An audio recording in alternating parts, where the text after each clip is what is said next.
I guess we may as well start. Well, good morning. And you know what? So since it's just the three or four of us at this point,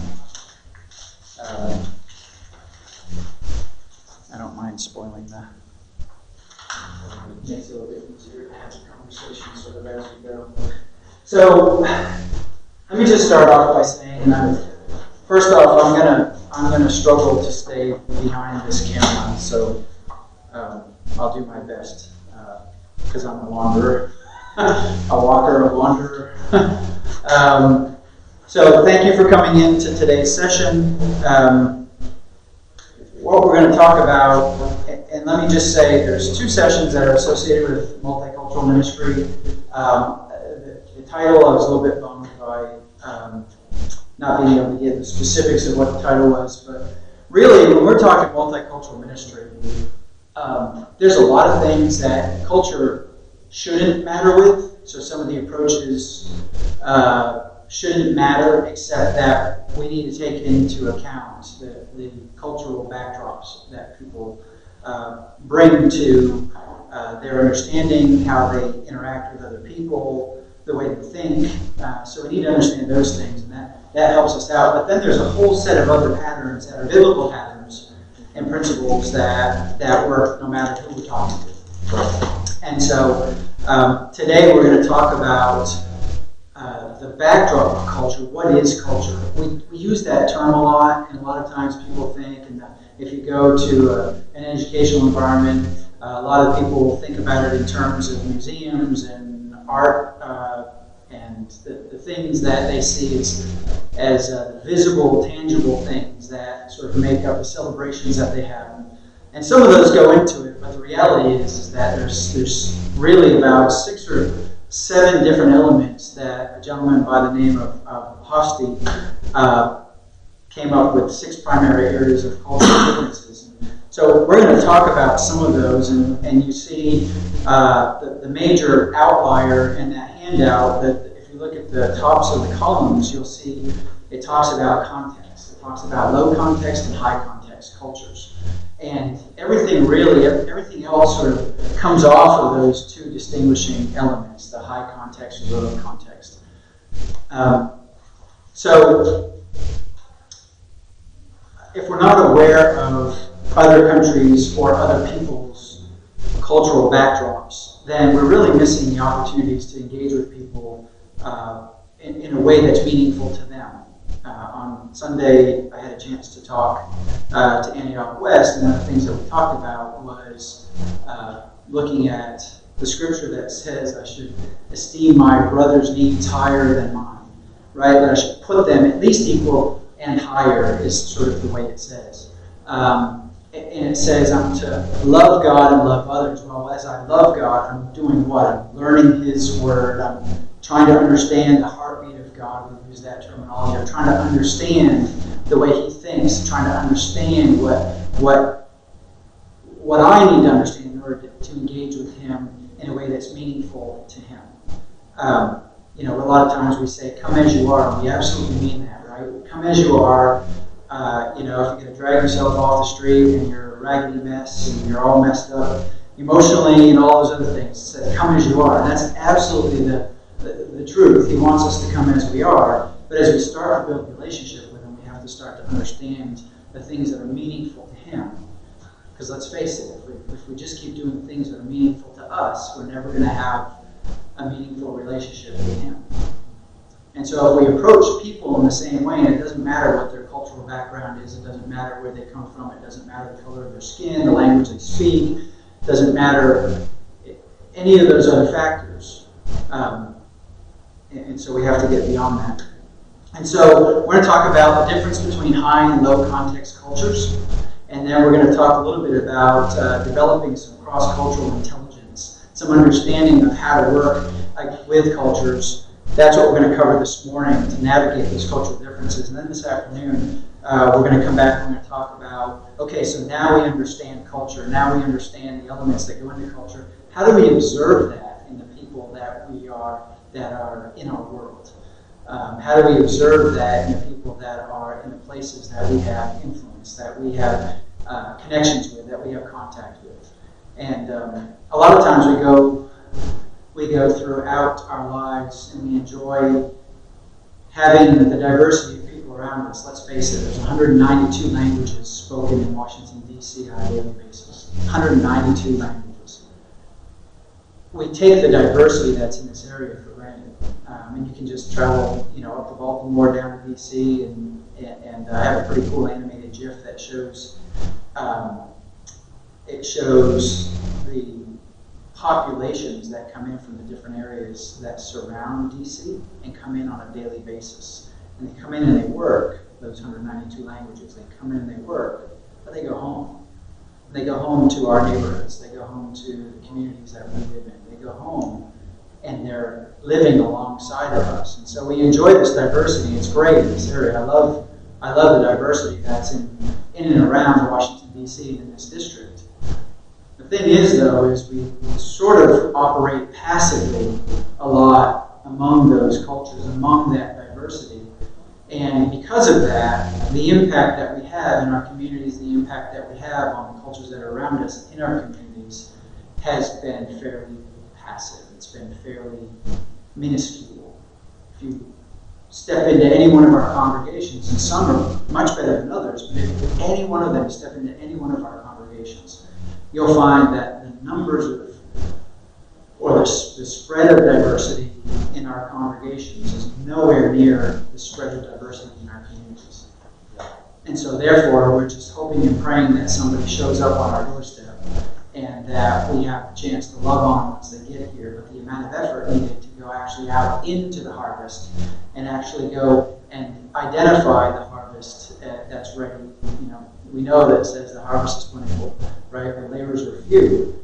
You don't send unskilled laborers into the harvest to just go and, if somebody's never seen whatever you're harvesting, if they've never seen it before, you don't know what they're going to pick, right? Are they going to get corn? Do they know that you've got to, when the corn is ready, how do you approach the corn?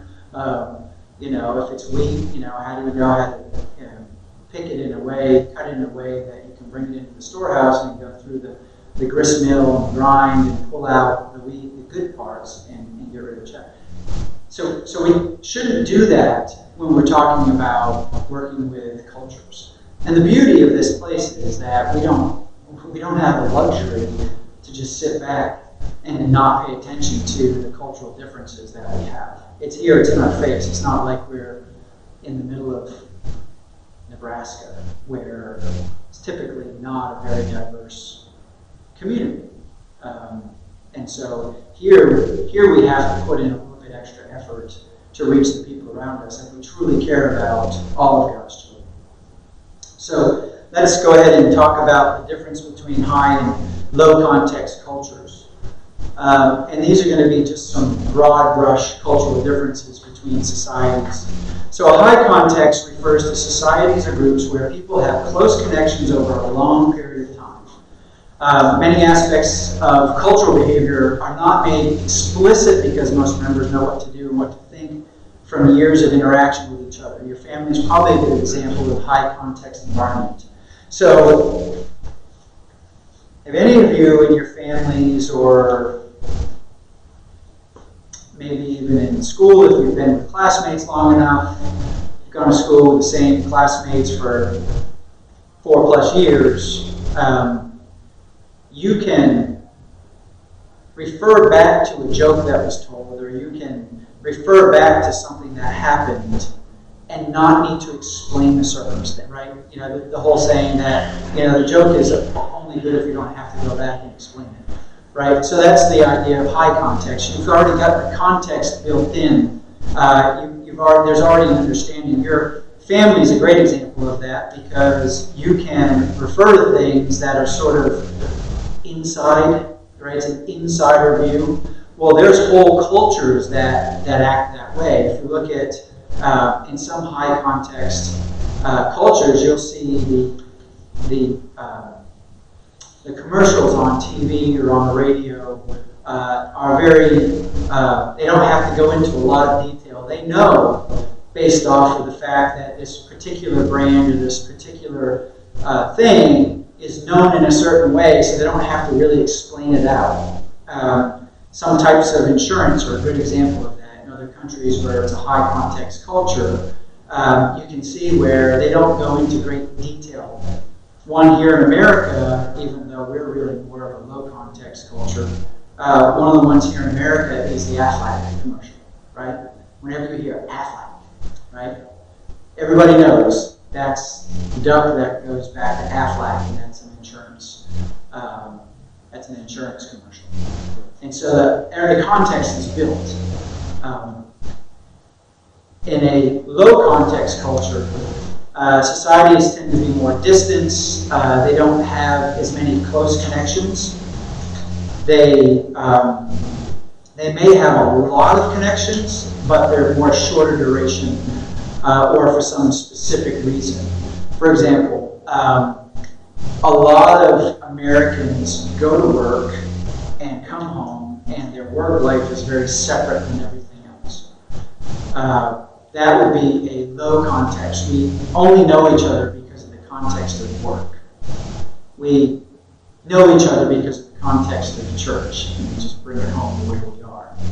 We don't know each other very much outside of the church or an environment that has us in constant connection with people. So in these societies, our cultural behavior and beliefs may need to be spelled out explicitly so that those coming into the cultural environment know how to behave. So there's 6 dimensions that fall within these broad brushes of low context and high context. Does everybody understand the difference between a high and low context? What might be an example of a low context environment, just in your areas where you live or in your life? What might be an example of a low context? I guess something around probably speaking with a neighbor who live next door to me. I would assume that be low context. I mean, outside of that, speak or interact with them. Just and go about our business. Right. That's it. Right. A lot of the outside maybe 2 neighbors down, you don't know their names or break their age. Yeah. Good example. I find it interesting since I came back that even though you know the car's there and you know you feel inside, you knock on the door, they don't answer them because they think everybody's just listening. Right. So they don't come to the door to see what you're doing. Right. It's just That might even they remain at distance. Yeah. It's an interesting blend of potentially both high and low, because the high is the understanding that anybody that's knocking on your door is a solicitor, and unfortunately it's not. Yeah. Right, but it's not. Yeah. Interesting. Yeah. Yeah, so high and low context cultures, is there an inherent understanding of the background of culture? That's the high context. And low context is lots of connections, but low understanding of the cultural environment. And so this guy, Hosti, he's a social researcher, and he is, if you want to look him up, there's a lot of information out there on this guy. It's held the test of time, and that's why we're using it. Hofstede is the guy's name. Hofstede's Cultural Dimensions. And so we're going to talk about, you'll see a little bit of it in here in the paper that I gave you, but I'm going to break it down into the 6 different areas that he talks about, and then we're going to talk about the poles, the ends of each one of those spectrums, and how that makes up a complete culture. And then we're going to talk about later, as that handout that I gave you indicates, we're going to talk about some countries that are specific in the low and high context and where we might see that fit along these 6 cultural dimensions. So the first one we're going to talk about is the power distance, or it's a power distance index, they call it. So it's really defined as the extent to which the less powerful members of a culture, of an organization, or an institution, maybe family, accept and expect that power is distributed unequally. So a good example of that would be in a lot of Asian cultures, definitely in the Filipino culture, definitely in Korean and Japanese, there is a high power distance index. So the poles of those, I said I was going to give it to you and then give you the poles. So there's a stricter hierarchy on the heavy side. There's a very clear hierarchy. So you see that whenever there's a need for titles, right? You wouldn't dare, in the Filipino culture, call an older brother by their first name without saying kuya or whatever the particular language identifier is, or tito, or whatever it is. So that's the male recognition of an elder. The female recognition of an elder, an older sister, or somebody that's older than you would be ati or tita, if it's sort of an auntie kind of thing. We see a little bit of that in Hawaii, but that's the blending of other cultures being brought into the islands, which is pretty cool. And so on the other end, you see a more equal society. You see more of a flattening of society, and so therefore, first name basis is not a problem. Being more personal in your interactions, even with people that are in positions of power, if you will. So anybody within a government structure, anybody within if you do business in another country, if they're on the low end or more equal society, you may be able to sit in the room with a CEO and just have a conversation as somebody who's representing another company, but not a CEO. On the high end, on the strict hierarchy side, you would never get in. If you weren't a CEO, you would never get in with a CEO to have that conversation. And so, any questions on the power distance?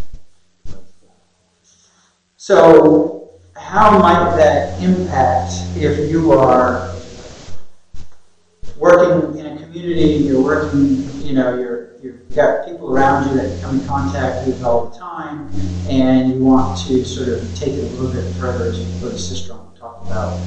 How do you sort of advance that? How might somebody who's Japanese in your neighborhood, how might you approach them differently than, say, somebody from the Netherlands? Or would you? I think up to this point, that's an easy answer. We probably wouldn't approach them any differently.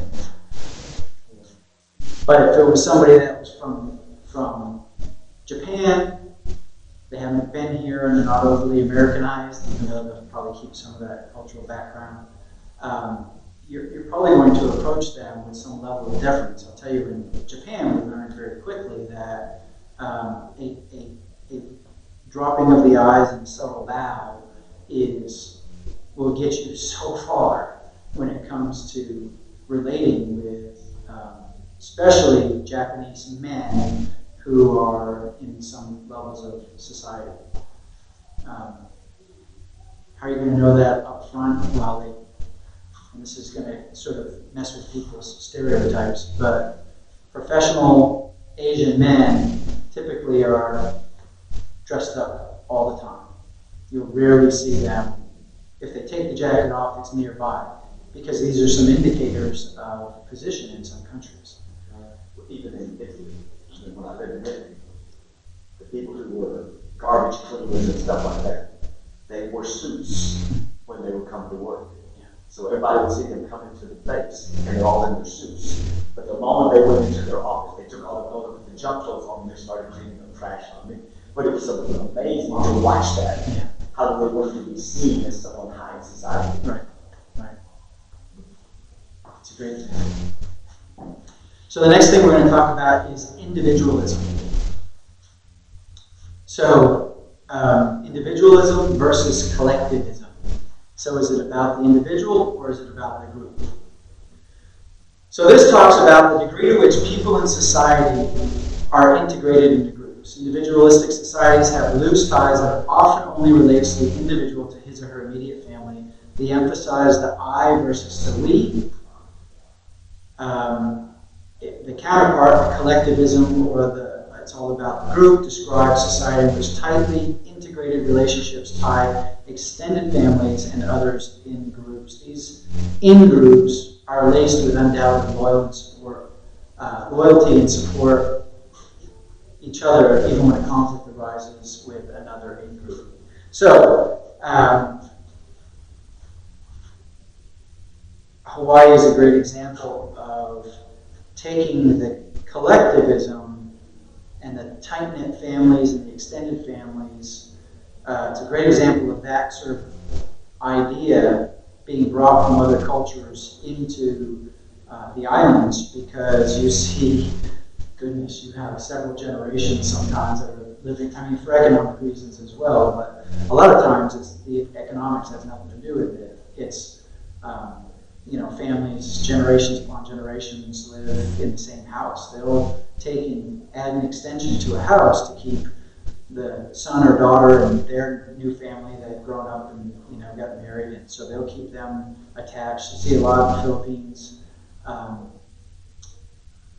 and it messes some people up when they come to America, and we're like 18, you gotta go, and Hawaii, their average house has 3 to 5 generations within their house. It's amazing. I mean, you see some of these. If you've got a square of property, you're hard pressed to find any bit of that property that's not used. Extending the house, adding on, up, out. It's pretty amazing. And they get along. That's the other part that sort of messes with us a little bit. And they get along. I love my family. I love my parents. But there's only so much they can handle with me, and there's only so much I can handle with them. Right? Give me about a week or two, we're good. Then it's time to have our distance again. But it's funny, when I got married and we started talking about kids and, they're growing up, and, I'm like, yeah, we're going to prepare them to be independent and out on their own. And I got the pushback from my Filipino wife. She was like, no, they're going to live with us. And I'm like, they're not going to live with us. No, they're going to live with us. And, and they're, when they get married, they can live with us if they want to. And, that will keep the grandkids close, and that will keep them close. And, we'll take care of them. I mean, it's pretty interesting to see how we've sort of blended that over time. The potential of my daughter and her husband and potential future kids coming and living with us is a reality that I hadn't really ever considered before. Not that I don't love them, but there's just, as I said with my relationship with my parents, I know the daughter, and especially sons-in-law. You're in the father-in-law's house. You got to sort of play by their rules. Kind of tough. Yeah. From an individualistic, cultural perspective. So, any questions on that? Individual versus collective. That part's pretty easy. So we've got to remember when it comes to, now here's where it can get sticky. So I'll just use an example of a businessman, but you can draw the parallel in church or whatever in that environment. And a Japanese man comes and works in an American company here in the U.S. And they work on some projects, and it comes to the end of the year, and they're recognizing all the efforts and the great things that this corporation's done over the last year. And they call the Japanese man who was put in charge, call him up as the employee of the year, and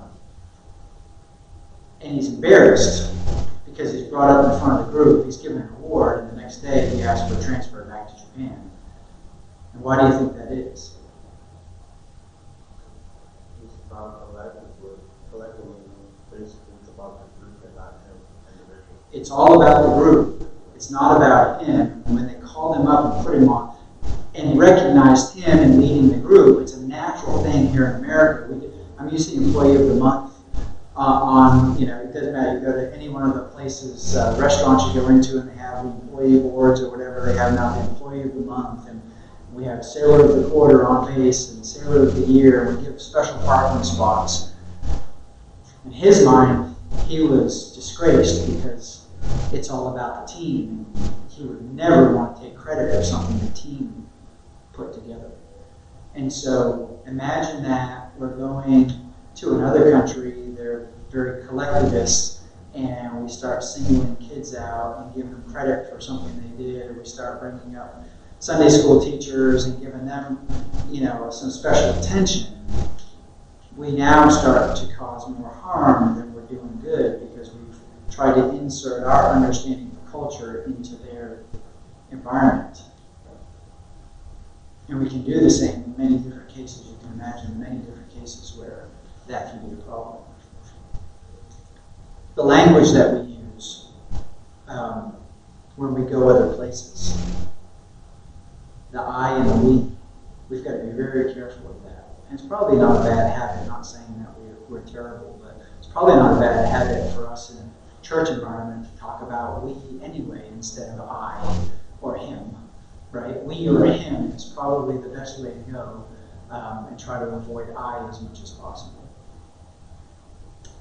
So this one's an interesting one. So feminine versus masculine, and we're talking power structures. We're talking a preference in society for achievement, or heroism, or assertiveness and material rewards for success. So climbing the corporate ladder, taking on the man, right? Whereas the counterpart to that is a preference for cooperation, for modesty, caring for the weak, and quality of life. And so we see women in their respective societies tend to display different values. In feminine societies, they share modest and caring views equally with men. In more masculine societies, more paternalistic societies is another way to say it. Women are typically less assertive. The men are more assertive. There's a bit of a gap between the masculine and the feminine, the male-female values. Frequently viewed as taboo in high masculine societies. So, there's this big push around the world with the United Nations and with working in different countries to try to get them to work on gender equality and more access. And that's awesome. I mean, we have the nonprofit and we're interested in seeing gender equality, but gender equality in a similar fashion that we talk about freedom and liberty here in America, right? And there's some groups that see freedom and liberty is something that has to be given in equal portions. Well, let me back that up. That freedom and liberty equals portioning of economy or portioning of taking from the rich and giving to the poor, right? So that's how some translate that. And others translate it into probably a little closer to what the Constitution intended and closer to what the founders intended was to give opportunity in equal portions, to give liberty and freedom in equal portions. So I have the ability, just like my wife who immigrated here and she's Filipino, we should have the same access to the ability to do well, the same access to the ability to have freedom, that we don't get, if I get arrested, I don't get treated in a different way than she does. So I'm pulling in the gender side, but also the what's called minorities, and I hate that terminology, but minority race in society, if you will, a minority race in society, that there should be no difference in the way that they're treated when it comes to access to equal protections under the law, for example. And so we go into masculine and feminine, or masculine societies, but paternalistic societies, or those people come here, more importantly in the context of what we're talking about today, that we understand that there's going to be some views that are going to be different than ours, and that we've just got to understand where they're coming from. So when we talk in terms of equality and those types of things, we have to understand that those mean different things to different people. And so when we're interacting with them, remember, it's all about building relationships. It's all about connecting. It's all about being able to reach people with the gospel. And if we build building blocks because we don't agree with the fact that they came out of a paternalistic society, paternalistic culture, where the men have dominance and the women get an occasional say when they're allowed to, we can't go in with the butting up against it right off the bat and expect that we're going to win anybody. So that's an important part. The next piece is uncertainty avoidance. Let me just back up one last comment. So the priority for the masculine society is power. The masculine or the paternalistic is power. It's all about power, gaining power. How do I climb the corporate ladder? And in those societies, it's not saying it's male, female driven. It's saying it's the masculine and feminine side of those cultures. So women may be in like, for example, in our it's interesting because we really have a blend here in America. We have sort of a more feminine or more nurturing society but we also have the sort of the climb the corporate ladder, needing to have equality, looking for power, and I've seen in the military, for example, rightfully so, for women to get to where they have gotten to in the military, they've had to sort of be at odds with the old structures. They've had to push against the old beliefs of it being the boys' club and that kind of thing. And they've rightfully so done that, but unfortunately what we've caused to happen is we've caused them to start to blend and be and do things like men, instead of being able to be women still within the structure of the military and be able to perform using their skills and abilities to that extent. They've had to fight the good old boy structure and become something probably a little different than what they started out as. Let me just say it that way. So the feminine side of our culture might be it's more of a nurturing culture. It's more communal. It's more let's take care of each other. Whereas the other one is it's all about, again, back to the I and me kind of thing. So uncertainty avoidance. So this really is pretty simple. So, and this is funny because some personality traits are naturally given to this. So I happen to be the one that, a schedule is nice, but I don't want to get too tied to a schedule because I don't want to miss out on sort of the adventure that goes along with it. Whereas others are strictly tied to certainty and a checklist. And I didn't give you an agenda for today. If you have a personality that needs an agenda, are we going to cover A, B, C, D, and E? And you don't have that. There's a little bit of anxiety that goes along with that. So how much will I avoid that uncertainty? Working in the Philippines or working in Korea, they needed to have information months in advance on how and when, what were going to be the objectives and all these things they needed so far in advance. One, because the power distance was very far, so they had to go through multiple levels to get permissions. They would never make a decision at the planning meetings. We'd always have to wait for them to come back with decisions from multiple layers up. So the uncertainty avoidance, committing or saying no. So here's where this comes in. I'll talk a little bit more about this later. But when you're talking with somebody that comes from a culture that has a bit more, a higher level of uncertainty avoidance, they're going to be respectful. They're not going to want to say no. They're going to use terms that are letting you know without actually saying it, that they're saying no, but they'll never say no. them not commit to pretty much anything in some of those extreme cases. And so we have to understand that, asking somebody to come to an event and they don't know who's going to be there, they don't know what's going to happen, they don't know what your intentions are. There's a lot of uncertainty with that. And if they're from an environment, from a culture that it avoids that uncertainty, it's going to be a little bit more difficult to get them to an event-driven invitation. Being able to give them control of the situation, controlling the when, the what, maybe it's a meal that they want to do at their house, so you wouldn't ever say, hey, do you want to do a meal at your house? Obviously, that would be overly intrusive.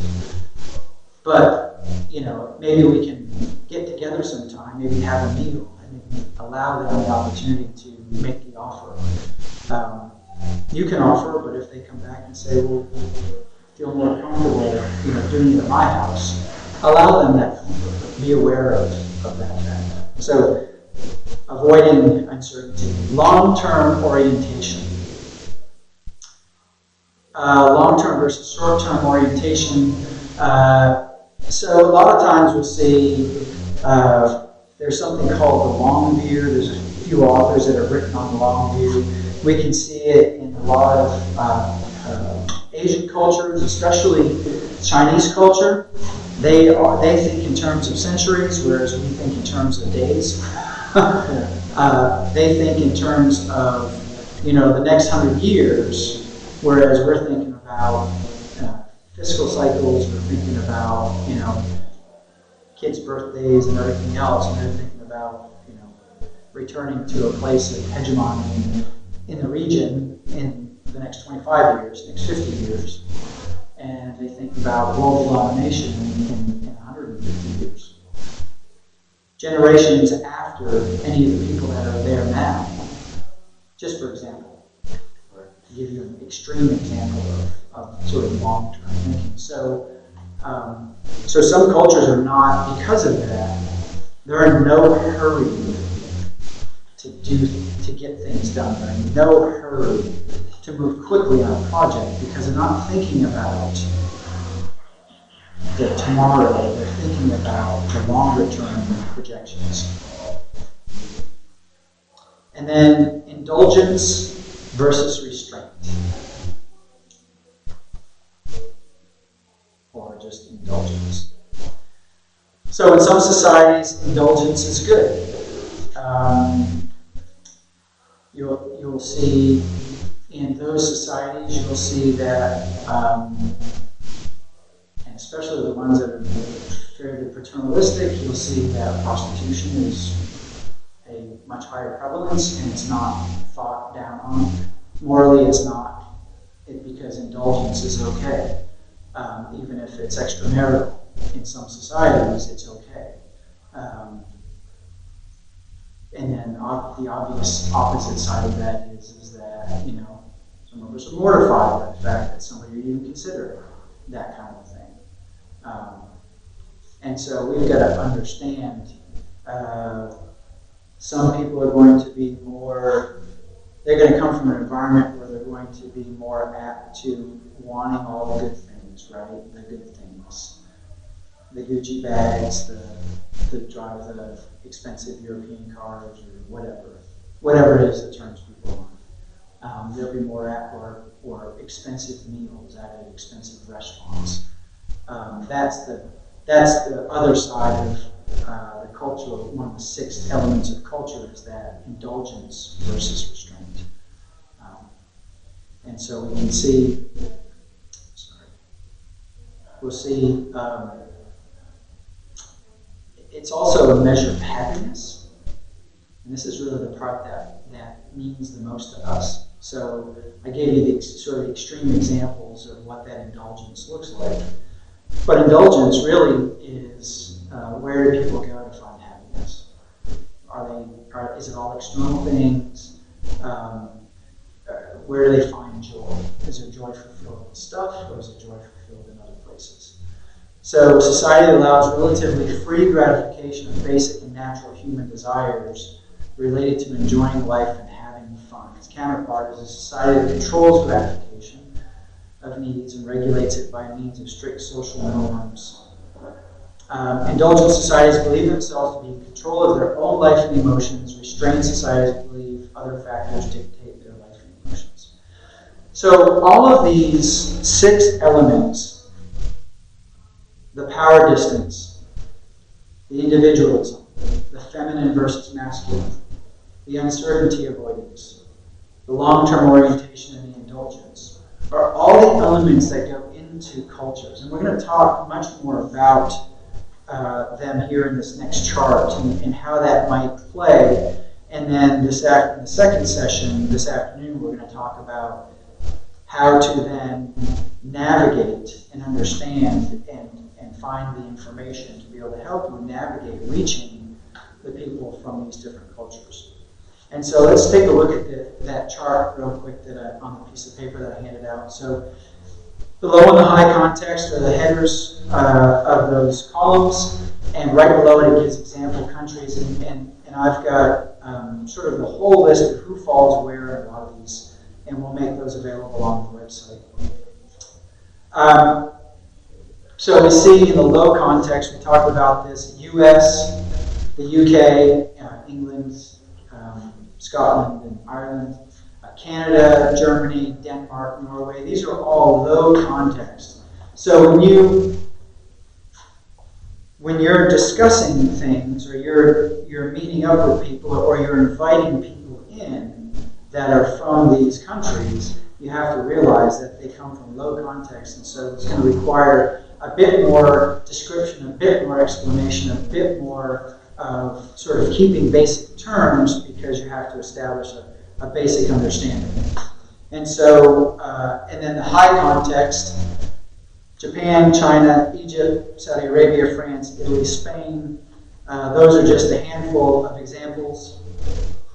So in there you see in the high context culture, for a business outlook it'd be cooperative, whereas it'd be competitive in the low context. You can see that in the US, very competitive business environments that we might have. It would also, if we bring that into our neighborhoods or church, or there's going to be not so much on the business outlook, but the looking for the nicer neighborhoods, or looking for people that are of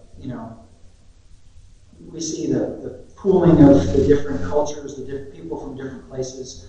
You see for example, we see there are Chinese in America spread all over, right? They are not living in so much in rural America, living in they live in small pockets, right? So we see a Chinatown in a lot of cities. They come together and they have those things. So they're very cooperative in the things that they do. They work together.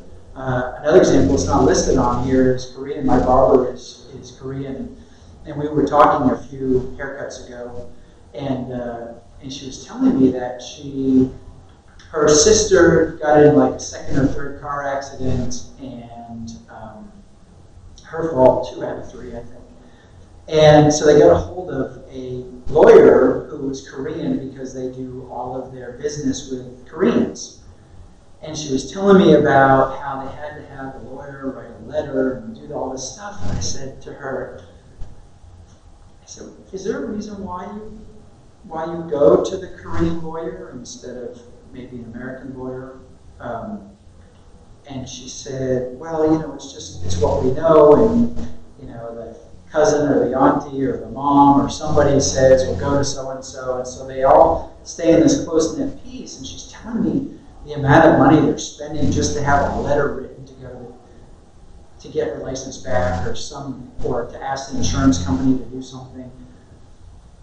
And it was like hundreds of dollars. And I said to her, do you realize that you don't need a lawyer to do that? You can do that on your own. You can contact the insurance company yourself. You don't need. That's what it was. It was when they were on the spot. at the scene of the accident, the guy actually did cause the accident, and he said on this, according to the story, was, yeah, it's my fault, and then so they exchanged information. Well, his story completely changed when they got away from the scene, and she had no proof. They didn't call the police because she was in a hurry, and he was like, yeah, I think so. She took his word for it, you know, and that was in a culture where, you know, you take the other person's word for it, right? Well, so all this comes around, and now she's got to thinks she has to have a lawyer to be able to fight the fact that the insurance company isn't going to go after this guy. Anyway, long mess. She paid a lot of money. I said, you know, you didn't have to pay all of that.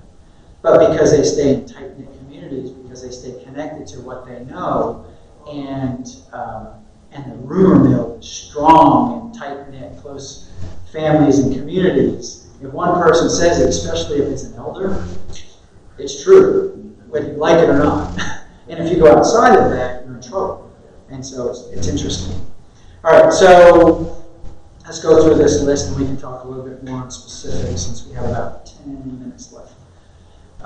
So work ethic, you can see with the low context, tend to be task-oriented, just give me what I need to do, and we'll get it done. Some very this sort of, it's interesting because my personality is more of the high context, and so I enjoy the relationship of bringing the group together and working through issues. And it's all about, to me, it's all about the engaging and the connections and all that kind of piece. Whereas in typical American mindset is you come together and what's the task we're working on. We're focused on the task. I don't care who's a part of the group, and I may not even remember who was in the group once the group disbands after the task was taken care of. And that's sort of the big difference between the high context and low context when it comes to sort of this work ethic. Work style, obviously we talked about this, individualistic versus team-oriented. The achievements, employees, in low context look for individual achievement, whereas the high context look for team achievement. So we can see it spill over into the church big time. Right? Some people get very focused on hey, we're going to do evangelism. All right, what does that look like? Well, I'm going to go hand people pieces of paper because my task is to do evangelism. Whereas the high context culture, it's to build relationship and to build connections that have connection beyond just handing a piece of paper.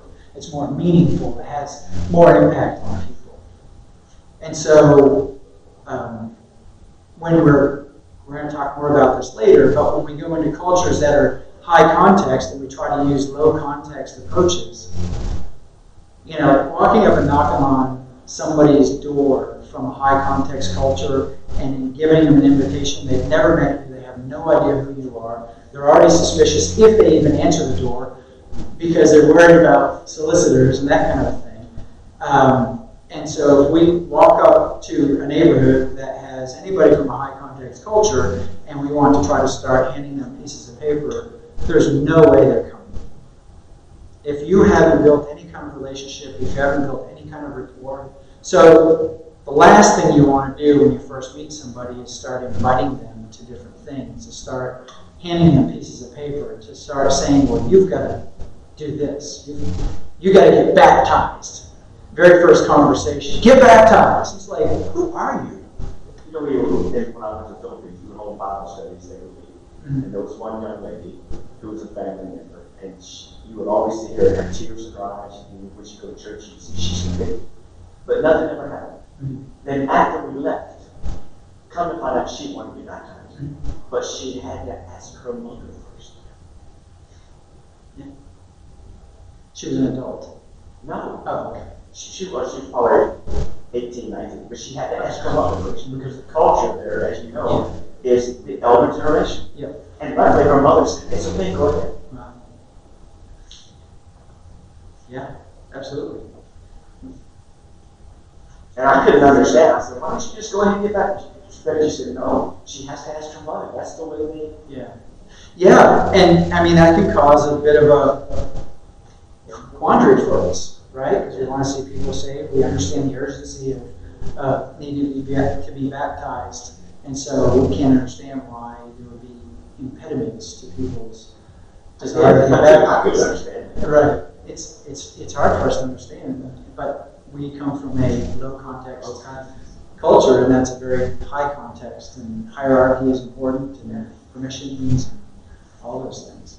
Because the last thing they want to do, and that's a lot of the Asian cultures, the last thing they want to do is offend anybody, but even more so their family structure. So you'll see people who will stay within a particular religion for decades or even a lifetime, mainly because it would be going outside of the family. You can work through the Bible study, you can prove to them why X religion is not correct and why it's important to follow the Bible, and it doesn't matter. They're not budging because I've got a young gal now that my wife and I are witnessing to, happens to be the one that she works in the nail salon. She's opened up and go get a pedicure or whatever, and sort of, oh, you're Catholic, cool. We're having the Southeast Asian thing down. You live in Silver Spring, cool. Yeah, we're having a Southeast Asian celebration of Southeast Asian cultures down in that same area, and yeah, it'd be pretty cool if you were able to make it. And, yeah, I'm Catholic, and I was like, oh, that's great, that's awesome. This has nothing to do with religion. We're just going to celebrate the Southeast Asian cultures, and she's like, yeah, well, that's on a Friday night. That's the only time I'm able to go to, because I get off late. I can go to Mass on a Friday because I work all day Saturday and Sunday, and so it was like, I was like, well, started getting into the personal aspect of why you're part of a particular. I was Catholic before, so I understand being a part of it, but I also understand that sometimes we're a part of it because I was Catholic, because my whole family was Catholic. And I know that's very strong in Southeast Asian cultures, not just Catholicism, but just the fact that whatever they are, Buddhism, Hinduism, whatever it is, it's very strong within the family. And so I was just curious. We're still talking. Relationships. Many loose or short term, we talked about that in the low context, so we can all look around and we can all see. You can probably count your very, very close relationships on one hand. Very close relationships, probably on one hand. And that might even be pushing it. Whereas you may have lots of looser relationships and not really any tight relationships. So fewer tighter long-term relationships in the high context, whereas many looser short-term relationships in the low context. I'm not going to read through the rest of these. Are there any questions on the differences? We're going to come back to talking about how it impacts the way we approach people later and talk about some other elements of this code. What's the whole thing about explicit knowledge and conscious knowledge? Near the bottom. Knowledge. Yeah, so that goes to truth.